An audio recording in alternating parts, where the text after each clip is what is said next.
Peace and love, Royal Family. I'm introducing y'all to a series of videos on dark matter beings.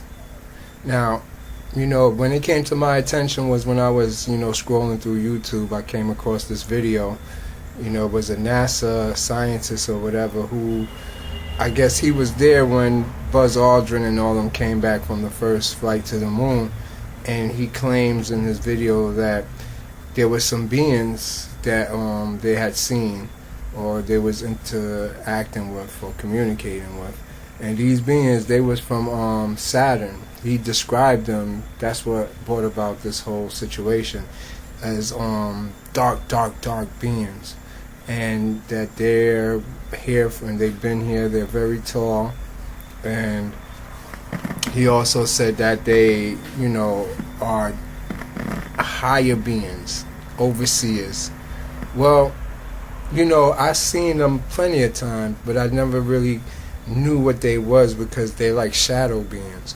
But once I was going through like a little hardship with trying to cope with all these different spirits and entities and aliens that come and visit me, I was going crazy, losing my mind. So I had disrobed myself for a while. I had went and got like what's called an exorcism, and it didn't work, but it taught me how to go grab the Egyptian funerary books such as the coffin text, and I learned how to bind myself. And now when I had learned how to bind, it led to me being like free of all energies for a few, and it gave me peace for maybe 2 days or 3 days. But upon it, I was always pondering on why I didn't complete whatever was I going through, because I can't say what it was until I had completed it. So my curiosity eventually, overwhelmed me and took over, and what I took off of me, I put back on. And I can't tell you that I knew how to do it. It was just like instinctively, when I was fearing the most, I knew how to stop the fear. Like something inside of me pulled up, and I knew how to bind these and stop everything, and I did it on my own. And when it was time to put them back on, I don't know how I learned how to do it, but I did it on my own again. And it was different when I put it on this time. I did it at work, and when I put it on, I seen the dark being. I seen him overshadow me, come over my head, and he slowly migrated or fused into my body.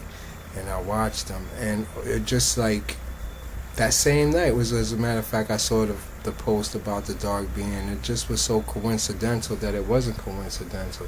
It was the truth. And so that's how this whole dark being thing came into existence, as far as to bringing it to my attention, and I'm bringing it to yours because I don't really do videos to promote what somebody else is saying. If I have an experience and I'm trying to equate it to something or find out what it's about, and I come across something like the video that I explained to you about the NASA scientist, I could say, hey, he's okay, he's right, because I've experienced that before. And so I'm showing you personally what I've experienced. Prior to this video, I wasn't dealing with the dark beings in such manner. I seen them, and I could channel him, but I did not know really about him until after. And once I had reconnected back, and he was the first being that came to me, so I guess he's seated on the pineal.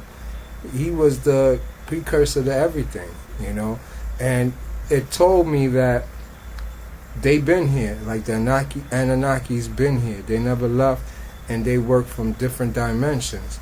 They're a part of us, especially those in poverty situation and oppression. They really help us more than anything else in this world. They're there for us because of that simple fact. We've been through more than what the average person has been through. So, stay strong and sturdy and have a lot of good feeling and confidence about you, because you're loved and protected, and you're not by yourself. Even from the lowest quality to the highest quality of our nation, we're all protected, all of us. We don't understand life because I guess we measure our success upon what the government claims success is, which is how much money you have, how whatever you're doing in life is progressive. But in reality, it's not like that. It's not nothing of a system of hierarchy like that. It's, you can have bums that is just as important as the richest of the richest man. And then if you don't know and you give respect to the rich man that could be a pedophile or cheat and done a lot of things, but you see the bum, you don't respect him just because he don't have the credential of that other guy. It's not the fact that he's not better, or if you don't know him and he's a bum. But you got a whole bunch of different beings that had been coming in here since the early 60s. And these beings don't conform to what society called, norm or just being. They do things differently. And in doing things differently, they very aggressive, go against the system, go against everything in life, And that's who the real people are. They're not the ones that's out here educated or the ones that's out here trying to make things happen. Because those people who do try to make these things happen, that's all they're doing is making things happen. But the thing, we don't know what the thing is and where it came from. Or is it good or bad? Who invented it? What was the intentions when they invented it? We don't know none of these things. So we just born into it and we adapt to it and we master it and we continue it and think it's correct. So we have to understand that it's not us. It's not within us to prejudge a person, much less a situation.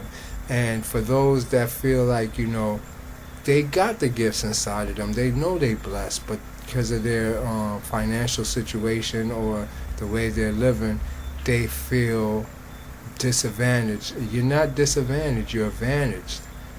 The way the world works is backwards. I'm not going to go into detail because that would be very remedial for me to do. Think about it for yourself and you figure out what I'm saying.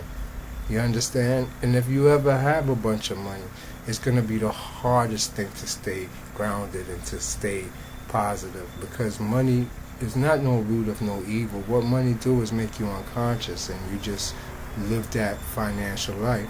But we're different. God put us here for a different reason. It's up to you to learn. One love.